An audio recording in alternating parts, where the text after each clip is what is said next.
Hey guys, welcome back to my channel. तो कल की क्लास में शायद मैं आपको नोट्स वगैरह देखने के लिए भूल गई, तो आप एक बार स्क्रीनशॉट ले लीजिए आरबीआई का पूरी तरह से। मैं इसको ऐसे कर देती हूँ, आप पूरी तरह से स्क्रीनशॉट ले लीजिए इसका, ठीक है।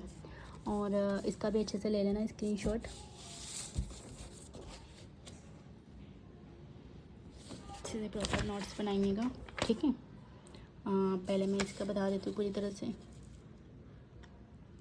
ये आरबीआई के कार्य तक ले लेना, ठीक है। आज मैं कार्य भी कंप्लीट करवा दूँगी और स्थानीय बोर्ड वाले भी इसको अच्छे से ले लेना, ठीक है। तो आज हम आरबीआई के कार्य पढ़ेंगे। तो आरबीआई के प्रमुख कार्य, वैसे तो मैंने आपको बोला था आप लिख सकते हो आराम से, कोई बड़ी बात नहीं है, इतना सब पढ़ने के बाद तो आराम से लिख सकते हैं। तो भारत का केंद्रीय बैंक है, ये राज्य और संघ सरकार के ऋणों का प्रबंधक होता है। जैसे कि गवर्नमेंट अगर किसी दूसरे बैंक से लोन लेती है, या फिर वो विदेशों से लोन लेती है, या फिर वो आरबीआई से भी लोन ले सकती है, तो वो उन सब पे नियंत्रण रखने का कार्य, उनका लेखा जोखा रखने का कार्य आरबीआई करता है।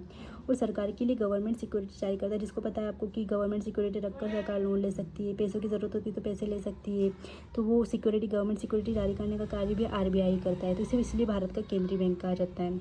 अब नंबर सेकंड पे क्या होता है, सभी बैंकों का संचालक है और बैंकों के लिए बैंकर है।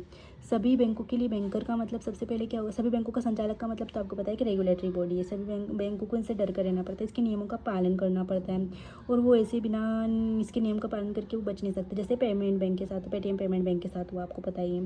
और बैंकों के लिए बैंकर का मतलब होता है कि वो सभी बैंकों को ऋण प्रदान करता है। अगर किसी बैंक को ज़रूरत है, मान लीजिए कि एसबीआई के पास पैसे नहीं है और कोई उसे अचानक से 50 लाख का लोन लेने के लिए आ गया और उसके पास अभी 10 लाख रुपए पड़े, तो उसको 40 लाख की ज़रूरत है, तो वो इमीडिएटली आरबीआई के पास जाकर 40 लाख रुपए लोन ले सकता है। तो बैंकों को ऋण देता है ये, तो और बैंकों के लिए लाइसेंस भी जारी करता है। अगर किसी को नया बैंक खोलना है तो उससे पहले आरबीआई से लाइसेंस प्राप्त करना होगा, तभी वो अपना बैंक खोल सकता है। तो ये बैंकों का संचालक भी है और बैंकों के लिए एक तरह से बैंकर भी है।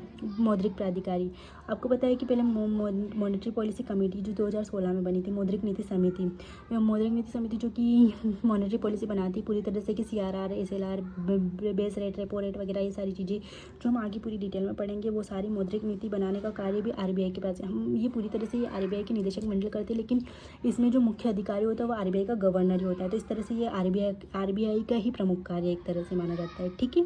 सबसे और नंबर चौथे को होता है मुद्रास्फीति को नियंत्रित करता है और मुद्रा की आपूर्ति को विनियमित करता है। मुद्रास्फीति को कैसे नियंत्रित करेगा, जैसे कि अगर उसने सीआरआर बढ़ा दिया तो बैंकों को उसके पास ज़्यादा पैसा रखना पड़ेगा। पैसा आरबीआई के पास चला जाएगा तो मार्केट, बैंकों के पास से पैसा खींच जाएगा, बैंकों के पास से पैसा खींच जाएगा तो बैंक मार्केट में इतना पैसा फैला ही नहीं पाएगी।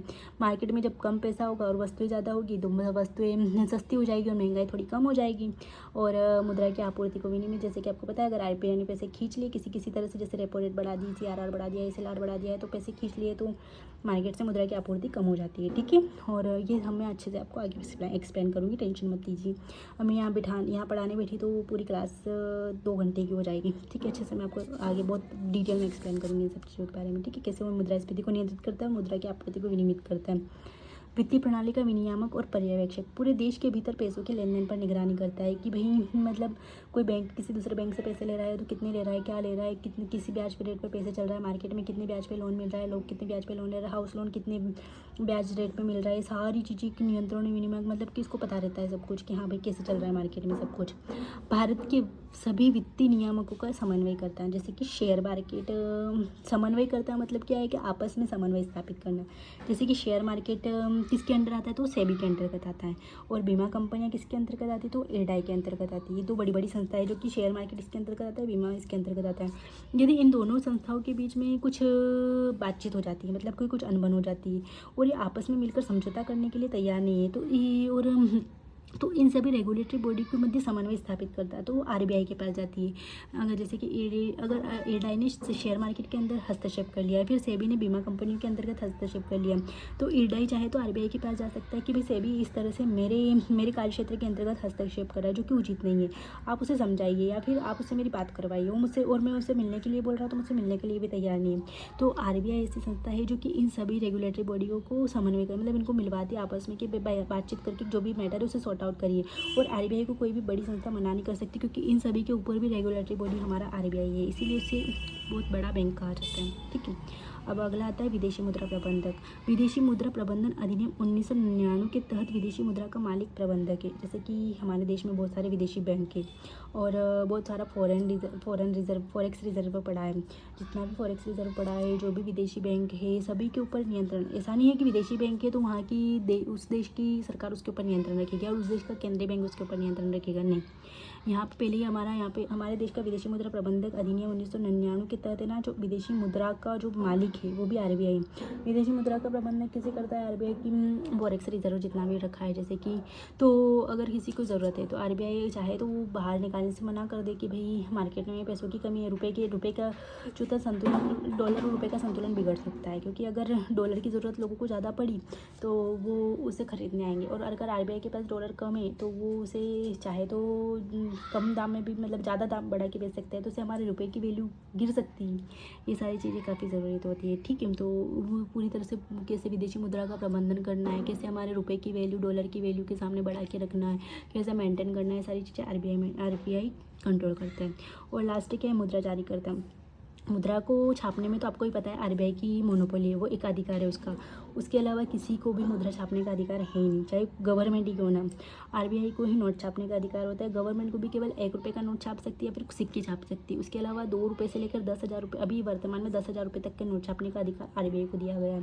लेकिन आरबीआई इतने ज़्यादा रुपये का नोट नहीं छाप सकती, इससे कालाबाजारी ज़्यादा हो सकती है, क्योंकि 10,000 का नोट हुआ तो 1 लाख रुपये 10 नोट लेके चले जाओ, 1 लाख रुपये आराम से एक आदमी एक स्थान से दूसरे स्थान पर आराम से ले जा सकता है।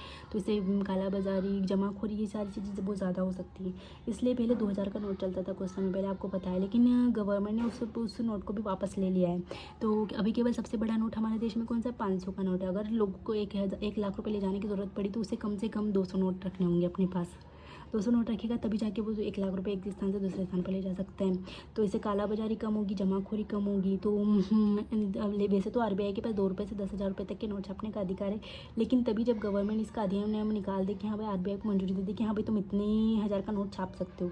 इसमें गवर्नमेंट की परमिशन बहुत ज़रूरी है, लेकिन आरबीआई ही नोट छाप सकता है। जैसे कि अगर आपने अगर नोट छापा तो इलीगल के अंतर्गत आता है, आप इसे नोट नहीं छाप सकते। और तो आरबीआई को मोनोपोली, आरबीआई को एकाधिकार है, आरबीआई ही नोट छाप सकता है, इसके अलावा कोई व्यक्ति नोट नहीं छाप सकता है।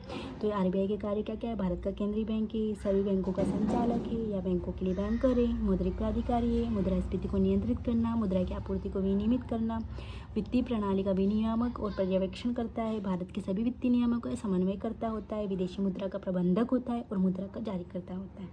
ये आरबीआई के प्रमुख कार्य है। तो उन्हें अच्छे से करिएगा, पढ़िएगा और अच्छे से प्रॉपर क्लास करिएगा। Thanks for watching. और आज रक्षाबंधन है तो आप सभी को हैप्पी रक्षाबंधन। पर पढ़ाई भी बहुत ज़रूरी है, तो पढ़ाई हमें करनी पड़ेगी थोड़ी देर निकाल के। अब अगर प्रॉपर क्लास और नोट्स बनाते हो, वैसे ज़्यादा मैं करवाती नहीं हूँ, इसलिए मैंने आज छोटा ही रखा है टॉपिक पूरी तरह से, कि आप अच्छे से कर पाओ नॉर्मली, ठीक है। तो आराम से बस इतना सा ही लिखना है आपको, ज़्यादा नहीं लिखना है। आप आराम से अच्छे से अपना रक्षाबंधन सेलिब्रेट कीजिए और happy Rakshabandhan. Thanks for watching.